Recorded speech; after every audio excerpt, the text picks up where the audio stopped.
come up to the microphones. Great. Good morning, everybody. Tomorrow, Fianna Fáil and myself will bring forward the Fianna Fáil Mental Health Parity Bill. This bill aims to create a conceptual change in how the Department of Health and consequently the HSE behaves and creates an attitude towards our mental health services in this country.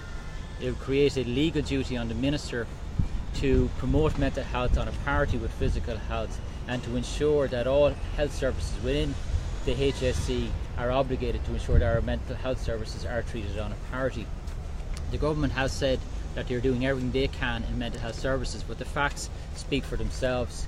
Recently we've seen the amount of young children who are having to spend time in adult units, sometimes up to 6 weeks, sometimes sleeping on chairs or in hallways. We see mental health patients sleeping in prisons because there's no room in the Central Mental Health Hospital. The Mental Health Commission has recently complained that they still do not have the same powers that HICWA has in non-mental health settings in residential to investigate and regulate residential community services, and we still do not have a credible policy to address the mental health and social media crisis in this country, in particular around cyberbullying and body dysmorphia. So this bill aims to do what the government is refusing to do, which is to treat our mental health services on a parity with our physical services and to put that into legislation.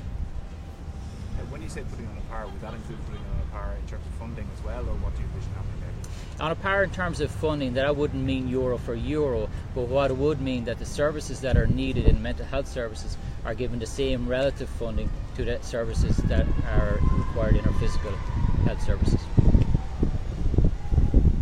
Questions? Steve, will I jump onto the... Is there anything on the mental health? The cervical cancer scandal, Stephen. Vicky Power said she has no faith in Tony O'Brien. I know you've demanded the memo from the Minister. Where Fianna Fáil are at in terms of having confidence in the people who are at the top of this? Well, in the first instance, the focus this week has to be on the women. There are 208 women who had a false negative. There are 162 women who it has been identified were not told about the false negative, and we know sadly some of them have now deceased. So in the first instance, the focus must be on engaging this week with those women, with their families, providing support, providing counselling where needed. So that's the first issue. The second issue then is questions and answers this week. I've just come from a meeting with the Minister and his team. We've taken a look at the memo. My hope is that the memo will be redacted and will be published. It is the first step in understanding what has happened here. Clearly there has been a scandalous breach of trust. There has been a really quite outrageous breach in good management. These women should have been told. We need to know why they weren't told. We need to know who took the decisions within the HSE. We need to understand why the clinicians in 3 out of 4 cases did not pass on that information. The first step this week is a private notice question which Fianna Fáil has put down. We're looking for Minister Harris to come in for a questions and answer session in the chamber. Our understanding from the Whip's office is that request is not being met with, that it is only statements. We do not believe that statements is sufficient. There are some very important questions that need to be asked and answered on behalf of these women and on behalf of women all over the country who are very concerned about what has happened. My understanding is the Minister has agreed to come into committee at 2:30 on Health Committee at 2:30 on Wednesday, and obviously we will be pursuing questions there as well. But we would like to see the memo redacted as appropriate, released today. It is the first step in understanding what exactly has led to the events we've seen unfold over the last week. So give us your interpretation of, does it satisfy you that the Minister acted properly? I've only had a very cursory glance. The memo runs to 5 pages, including appendices. So I'd prefer to wait and have a redacted version out there and look at it, given sufficient time to do so. Stephen, in terms of the memo, did you give any indication whatsoever of other cases, so far as obviously as the Attorney there, the case number 16? It's a 5-page memo, so I'm going to have to take some more time to look at it.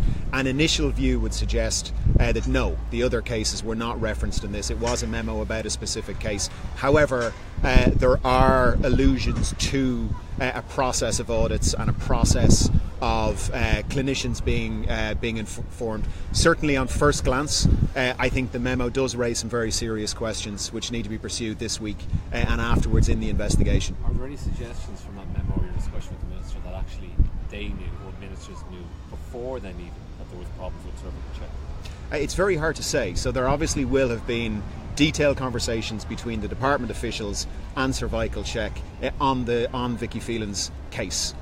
We need to see the memo. We need to see what detail is there, and we need to see what is behind the memo and what conversations took place. I think Vicky Phelan put it best herself when she said we need to know who knew what and when. And what Fianna Fáil wants to know is who ultimately made the decisions to withhold this information for 2 years and to not follow up when it was clear that in at least one case clinicians were not passing the information on to the patient. Stephen, there's some reports this morning from people who had seen or been given some insight as to what the memo had said, that the memo effectively informed Minister Harris that the affected women, whoever in memory, dozens or hundreds might have been, were in the process of being notified. Clearly that isn't the case, but does that chime with your reading of the memo this morning? On first glance, I want to wait and let the memo come out and examine it in more detail. It's 5 pages, but on first glance, there certainly would appear to be lines in there which, at first glance, jar with what we found out over the last few days. It also allegedly, for those who've seen it and reported on it, raises issues about the cancer control screening programme. And suggest that they didn't have issues about patient safety. You've seen it. Can you verify that? And what do you think about other agencies now? Because you know if they're rolling on with this. I can't answer the specific on the memo to that question, Martina. I'm sorry. However, the HICWA investigation, it is very important that it looks in the first instance at cervical screening. So we support the call for it to take a wider approach, but it's the sequencing of this is important. There are women and indeed men all over the country who are very concerned. There's a lot of fear out there at the moment. So in the first instance, the investigation needs to look at cervical screening, then broaden out. A second question we have is to make sure that HICWA has the relevant competence and mandate to look at the managerial issues around this. So HICWA obviously can examine audit trails, it can examine clinical testing. We want to make sure that HICWA can also take a very good look at the information flow right from the lab to the HSE and on to the department and the minister. The question is, do you think there are other issues for those, for instance, in the National Cancer Control Programme? I don't know. Martina, just on that point, for the last couple of days we have had women across the country who've had their smear test, been given a negative finding, and we're sitting at home wondering, will they get that call? This has affected any woman that has had a smear test. I've spoken to friends of mine, they were all worried, and some of those calls could be made today.